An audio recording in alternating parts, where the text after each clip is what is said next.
मुस्तफ़ा खैरुल वरा खैरुल बशर अबरे करम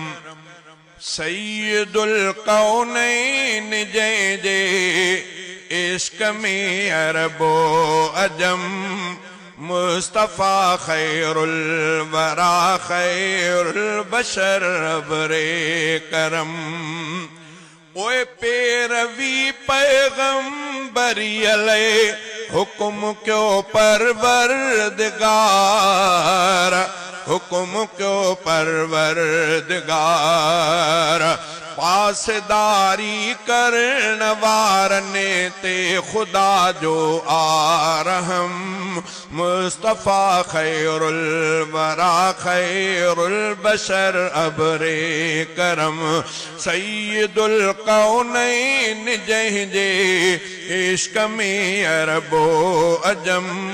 मुस्तफ़ा खैरुल वरा खैरुल बशर अबरे करम ओए फर्शते फाइज थियो पर हाक उन जी अरशते हाक उन जी अरशते ओए फर्शते फाइज थियो पर हाक उन जी अरशते हाक उन जी अरशते सल्तनत रूए ज़मी ते पर तॾे ते हो जिस्म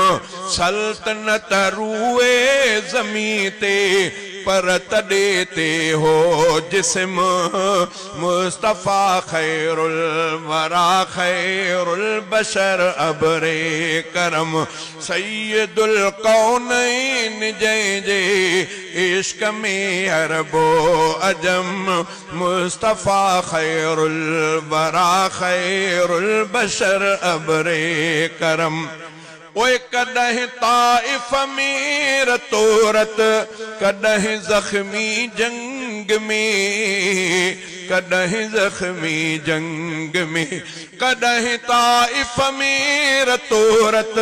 कॾहिं ज़ख्मी जंग में कॾहिं ज़ख्मी जंग में सब्र सोणनि जो मिसाली गर्च ज़्यादा थियो ज़ुल्म सब्र सोणनि जो मिसाली गर्च ज़्यादा थियो ज़ुल्म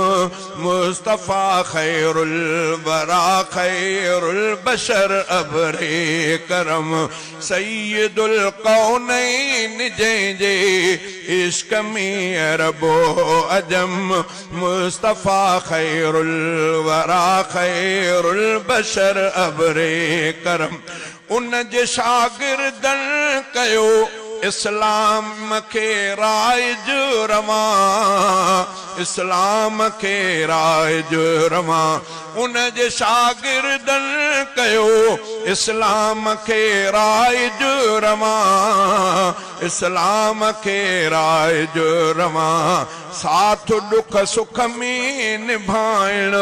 तिन जियां बेजो न कम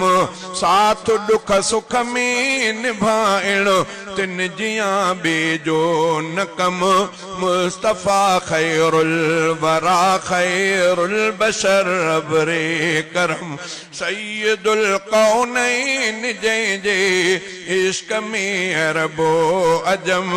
मुस्तफ़ा खैरुल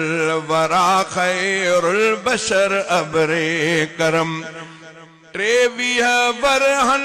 जे अरसे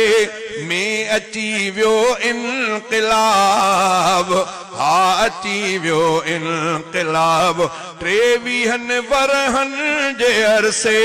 में अची वियो इनक़िलाब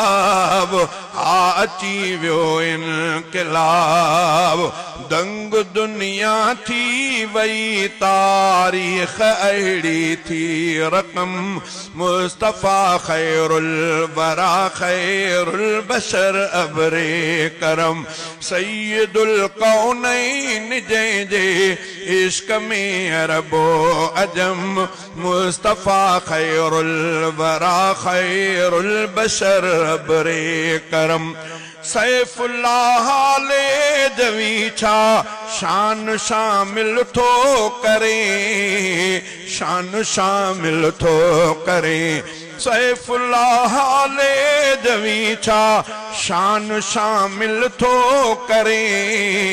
शान शामिल थो करे लख लख मदाही थिया नाहे सना पर थी ख़त्म लख मदाही थिया नाहे सना पर थी ख़त्म मुस्तफ़ा खैरुल वरा खैरुल बशर अबरे करम सैयदुल कौनैन जे इश्क में अरबो अदम मुस्तफ़ा खैरुल वरा खैरुल बशर अबरे करम।